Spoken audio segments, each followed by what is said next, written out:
This story actually starts as a lesson plan. And one of the things we do in the summer is teach financial literacy. And I was listening to Reasonable Doubt that President's Tools was on, and I heard the line, all Black Sky is sports and entertainment until we even, and it just stuck with me. And I was like, damn, is this true? Like, is Jay right? Like, is he right when he says that? Like, what does that even mean? And I started thinking about success and what images we think of when we think of success. And over, I kept saying, wow, yeah, entertainment, damn, yep, sports. Okay. So when we sat down with our kids, I came up with this idea that, you know what, give them 8 pictures of celebrities. And lo and behold, they could name all 8. All 8. They were 8 for 8. And the celebrities, I believe, were Dr. Dre, Jay-Z, Beyonce, Floyd Mayweather was on there, Puff was on there. And it was like, all right, well, they know all of those. And then I gave them another sheet with 8 pictures, and I asked them to name them. And they got 1 out of the 8. And the one person was Oprah Winfrey.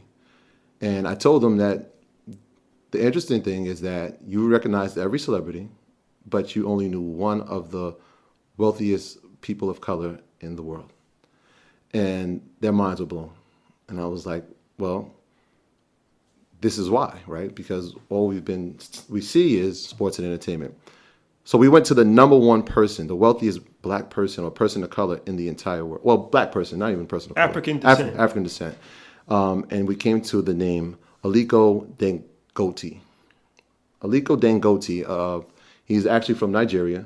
And his net worth this year, in 2018, was $10.7 billion. You want to go into it? Yeah, so Aliko Dangote, we wanted to cover him for a few different reasons, but shout out to Africa. We have a lot of listeners in Africa and the UK and all over. And, obviously we live in America, so most of our stories are based off of Americans. Mm-hmm. But we're bigger than just America. Right. The world, as I always say, the world is flat. So we want to show love to every part of the world and to give inspiration to every part of the world as well, right? So as you said, the richest Black person in the world, African descent, whatever you want to call it, is from Nigeria, mm-hmm. right? He's worth $10 billion. So we're going to tell his story. Because I'm pretty sure that most people aren't familiar with him. Yeah, I mean, every time I've brought him up in conversation, people will say, who is that? And it's ironic. Like, we know who Floyd Mayweather is, and we know who Jay-Z, and I mean, they've had a huge amount of success.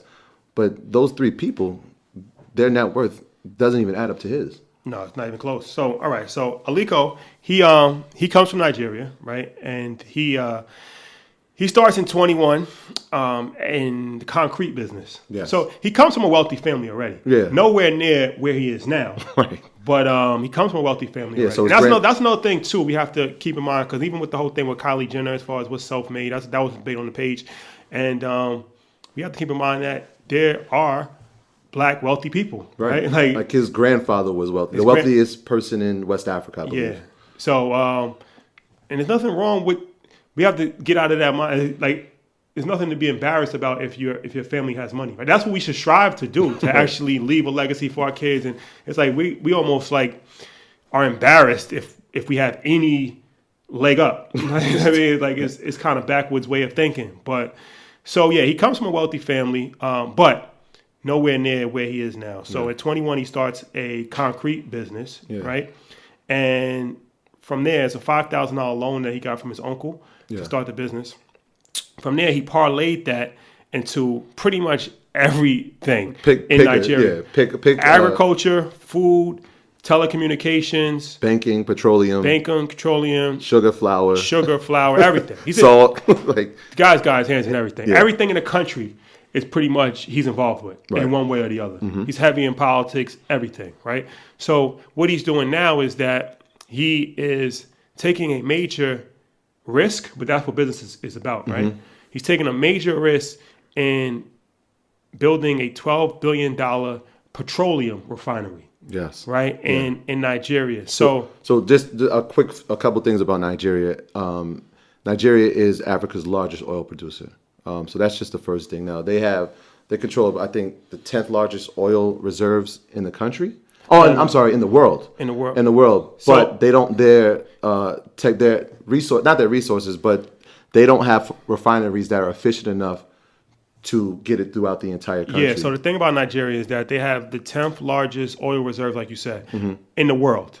But they only have 4 state-run refineries, and those are old. So what happens is that they have to import most of their petroleum, which makes no sense, right? Because you have so much petroleum in your backyard, literally, but you have to import it because you don't have the infrastructure to actually produce it yourself. So that's his thing. His thing is like, why do we have to bring in all of this stuff from the Middle East and all these other different countries when we have it right here? So he's building a $12 billion refinery, and what that will do is make it. Well, it's going to be the largest petroleum refinery in the world. Yeah, in the world. He went out, and this is built on wasteland. So again, his business helps with this process, right? Because he has the concrete, and he has the trucks, and he has all these things that help build it. So he's building it right now. I believe it's off the south coast of Nigeria. But yeah, like, let's build this refinery because there's no point of us importing anymore. Right. So that's going to take, if all goes well. So right now, his company made $4 billion in revenue last year. If all goes well, that's going to take it from his company from $4 billion to $30 billion. Yeah. So the key part about that is that 60% of Nigeria, right, is not connected to the power grid. 60%. And when the people who are, they have like 4 hours of power at a time. So there's like long history of blackouts in the country.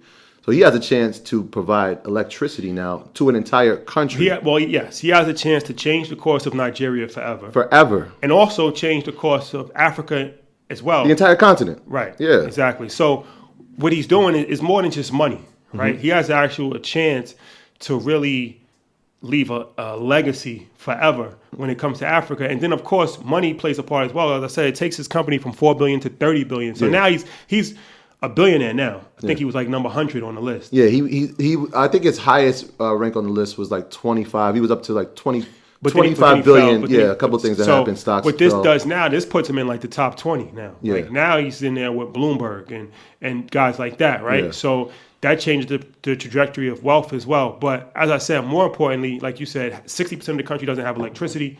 They're the 10th largest oil producing country, but they have to import all their oil. Yeah. So it makes them self-reliant. They can keep all their resources at home now, and it sets a trend for West Africa and the whole sub-Saharan Africa as a whole, right? Because we all know that Africa is the richest continent as far as minerals and what's in the earth, but unfortunately it's the poorest continent economically.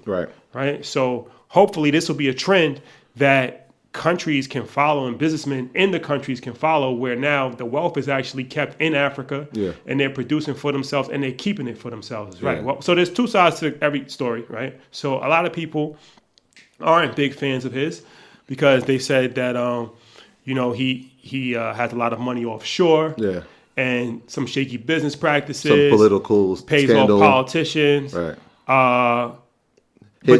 So his wealth, right? And when we look at our country and we think of the wealthiest people in the world, and we know that 1% of the population has more money than 99%. So his statistic is even larger because, yes, I think 50% of the country does live in poverty, and you have now a man who's in the top 100 wealthiest people in the world. So the disparity is even greater. So people are looking at that like.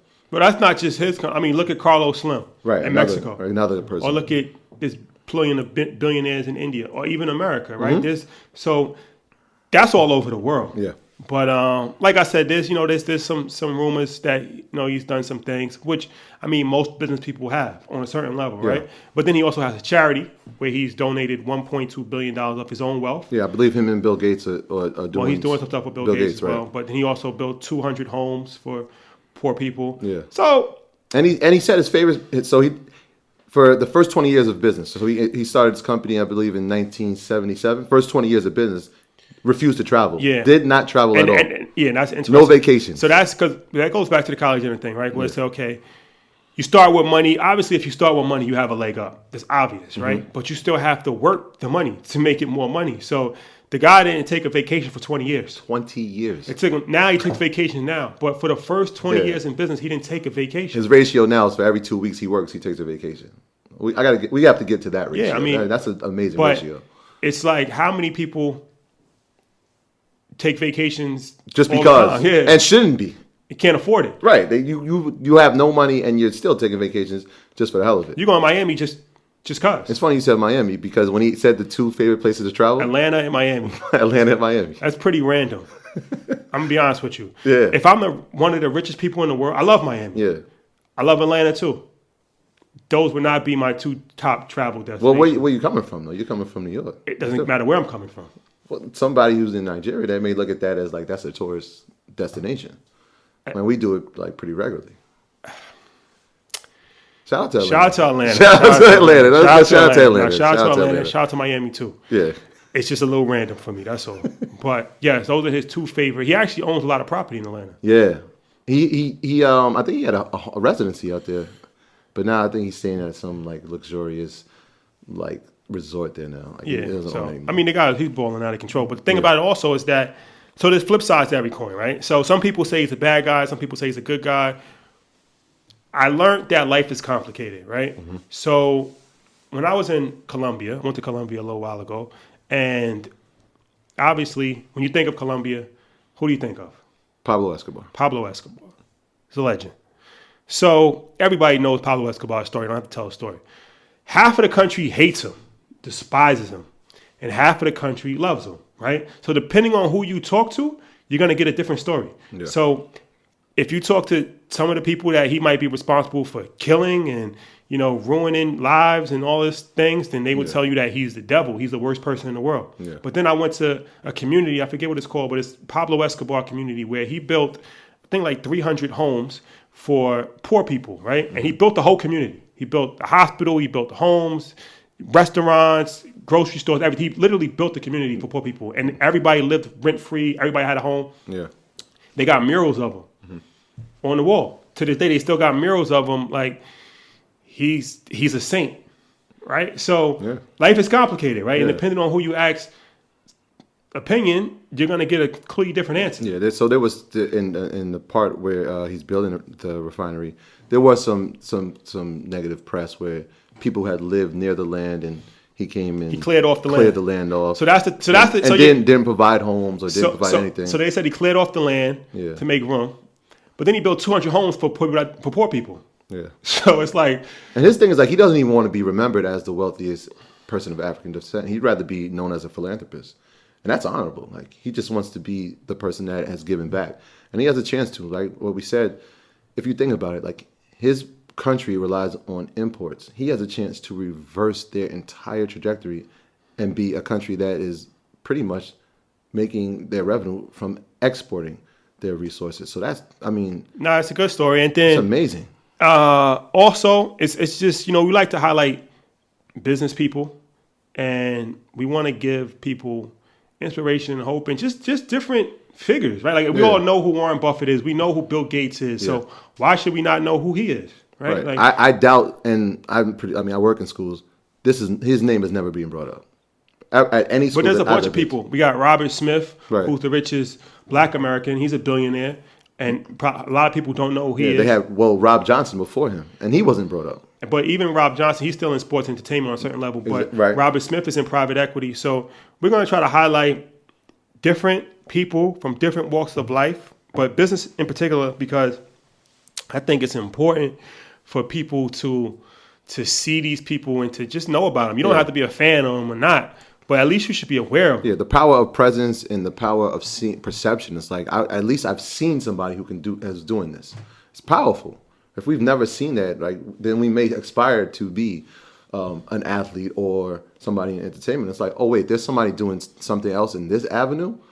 Oh, I can do this too, right? So the power of just seeing yourself in somebody who's successful is you can't measure it. No, you can't. And once again, shout out to Africa, South Africa, to Nigeria, Ghana, Ethiopia, Somalia. All of that. Egypt. We're going to go to Africa very soon. Unfortunately, I have not been to Africa yet. I've been a lot of different places, but I have not been to Africa. So that's on my to-do list. I'm looking forward to it. I'm very excited. And we're going to get out there for sure. Absolutely.